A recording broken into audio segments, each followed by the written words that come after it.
안녕하세요, 재미주입니다. 한국인들이 기쁠 때나 화가 날 때, 슬플 때나 즐거울 때 언제나 찾는 것이 하나 있죠. 바로 소주. 한국인들의 국민술 소주. 우리들의 소중한 친구지만 이 친구에 대한 평가는 격하기 그지없었습니다. 소주는 알코올에 물을 탄 화학약품이다. 오로지 취하기 위해 마시는 술.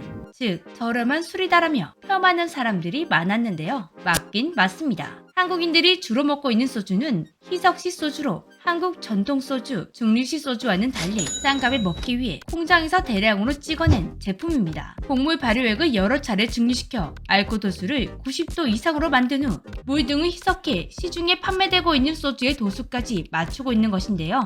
희석식 소주는 중류식 소주처럼 깊은 맛이 난 향이 나지가 않습니다. 그래서인지 K식품이 유행할 때도 소주만은 유행하지 않을 것 같다고 얘기하는 한국인들이 많았습니다. 인터넷 커뮤니티 등에서도 외국인들에게 한국 소주를 주니 맛이 없다고 하더라 라는 글들을 심심치 않게 볼 수 있었는데요. 거기다가 한국 경제가 살아난 이후 다양한 주류들이 한국 주류 시장에 자리 잡게 되면서 한국인들조차 소주를 점점 찾지 않고 있었습니다. 2017년 성인 한 명당 소비한 소주는 평균 62.8병이었는데 2021년에는 평균 52.9병. 아직 많이 팔리긴 하지만 과거 80병대까지 팔린 시절에 비하면 확실히 많이 줄었습니다. 한국인들조차 찾지 않는다면 우리의 소주 이대로 지는 애가 되는 건 아닐까 걱정했는데 최근 소주가 토대박을 터뜨리고 있다는 놀라운 소식이 전해지고 있습니다. 우리 소주에게는 왜 화학주다, 싼 술이다 라는 수식어가 붙게 된 것일까요? 최근 한 의사분이 유튜브에서 소주에 대해 다뤘었습니다. 원래 소주는 쌀 등의 곡류로 밀수를 담근 후에 증류를 시켜서 만듭니다. 그러니 원래의 술맛이 살아있는 술인데 지금 시중에 나온 술은 그런 게 아니라 순수 알코올에 가까운 원료를 만들어 여기에 향료, 아스파르탐 등의 감미료를 넣어 만든 술이다. 한마디로 저렴한 가격에 취하려고 마시는 술이다 라고 말하고 있는 것이었는데요. 한국 소주에는 안동소주나 화요처럼 전통 증류식 소주가 있고 흔히 우리가 마시고 있는 희석식 소주가 있습니다. 위에서 언급한 것처럼 희석식 소주는 정말 수많은 논란들이 있어 왔는데요. 과거에 외국인들이 한국 술, 소주는 맛없다 라는 인식이 생긴 것도 이 희석식 소주 때문이었습니다. 그래서 소주는 해외에서 절대 성공할 수 없을 것이다 라는 말들이 많았습니다. 그런데 지금 벌어지는 일들은 그동안 한국인들의 생각이 잘못되었다는 걸 보여주고 있습니다. 하이트 진로 소주 수출액이 1억 2,200만 달러를 달성했습니다. 해외에서 초대박을 친 것이죠. 모두의 예상을 뒤엎고 한국 소주는 역대 수출 기록을 경신하고 세계화에 성공했습니다. 특히 아시아에서만 집중적으로 판매되는 것이 아니라 미주 지역, 유럽, 아프리카 등 다양한 나라에서 팔린다는 사실이 주목할 포인트였습니다. 이들은 한국 소주에 대해 유독 부정적인 나라였기 때문이죠. 갑자기 세계가 한국 소주에 이토록 스며들어버린 이유는 무엇일까요? 여기에는 한류 컨텐츠가 큰 역할을 했습니다. 한류 컨텐츠가 성공하면서 한국 신문화가 인기를 끌게 되었죠. 분명 소주만 마셨을 땐 맛이 없었는데 한식이랑 같이 먹으니 술이 쭉쭉 들어가는 것이었습니다. 진짜 한식이 유행하면 유행할수록 소주의 판매량도 쭉쭉 늘어나고 있다고 하는데요. 한국인들도 해외에 나가거나 국내에서 외국 음식을 먹을 땐 해당 국가의 술을 함께 곁들이곤 하죠. 소주도 똑같았던 것입니다. 소주만 봤을 땐 별로지만 한식과는 찰떡궁합이었죠. 거기다 한국 드라마, 영화에 자주 등장하는 소맥을 보고 따라 마시는 외국인들이 많다 보니 자연스럽게 판매량이 늘기도 했습니다. 영국 주류 전문지인 드링크 인터내셔널에서 세계에서 가장 많이 팔리는 증류수로 우리 소주가 선정되기도 했습니다. 이만하면 진짜 잘 나가는 거 인정이죠? 단순히 일반 소주만 있었다면 이만큼 대박을 칠 수는 없었을 것입니다. 이번 인기의 가장 큰 주역은 바로 과일 소주였습니다.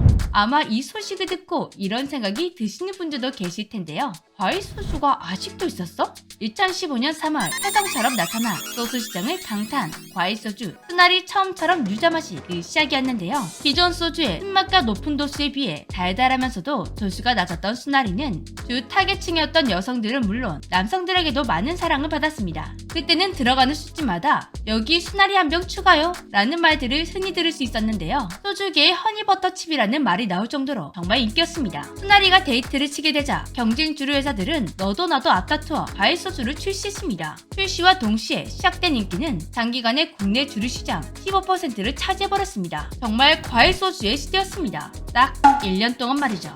놀랍게도 1년이 지나자 그 뜨겁던 인기는 거짓말처럼 싹 식어버렸습니다. 더 이상 술자리에서 과일 소주를 마시는 사람을 찾아보기가 어려워졌습니다.